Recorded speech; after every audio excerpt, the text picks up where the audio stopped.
Il a été évoqué cette semaine un bruit terrible au-dessus de la capitale qui a fait peur à l'instant à une majorité de personnes. Cette information nous a été transmise via les réseaux sociaux, via les médias traditionnels, et autres Twitter.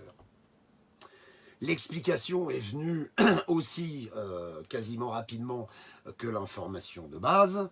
Un avion de chasse avait franchi le mur du son au-dessus de la capitale.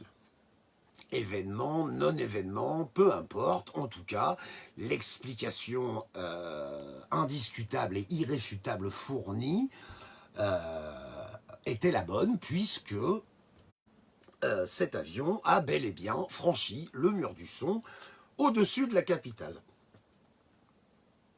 Maintenant, concentrez-vous 2 minutes et vous allez voir où je veux en venir. J'étais actuellement en train de regarder une vidéo que vous retrouverez assez facilement sur YouTube qui s'appelle « Bruit d'explosion à Paris, ce n'était pas que le mur du son, c'était un bang supersonique ». Les experts en avionique moderne s'amuseront à discuter du petit bémol, de la précision, de l'exactitude, j'ai envie de dire, de l'expression « franchir le mur du son ». Mon propos n'est pas là. Ce sur quoi je voudrais mettre l'accent, c'est ceci.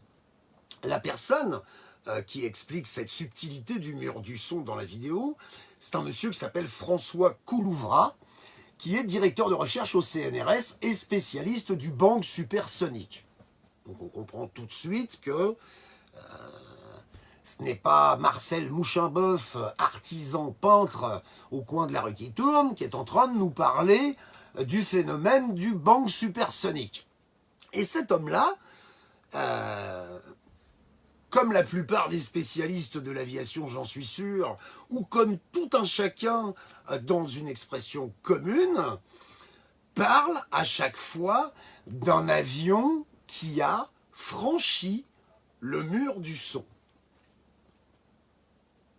Voilà où je veux en venir. Quand j'ai entendu cette information pour la première fois, vous savez ou vous ignorez, je vous l'apprends, que tous les matins, je prends un petit suppositoire de BFM via Internet, ce qui me permet de savoir contre quoi je vais me battre ou de quoi je vais me moquer aujourd'hui.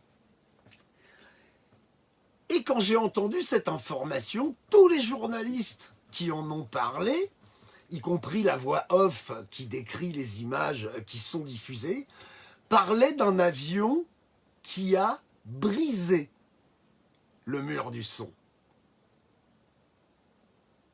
Je pense que dès qu'on commence à s'intéresser à ces petites subtilités du langage, il n'est pas très compliqué de comprendre que vraiment, dans les médias, on se fout de notre gueule. Mediatus futus populum, ça veut pas dire grand-chose, mais je trouve que ça résume assez bien ce que je viens de dire. Bonne continuation à vous. Merci.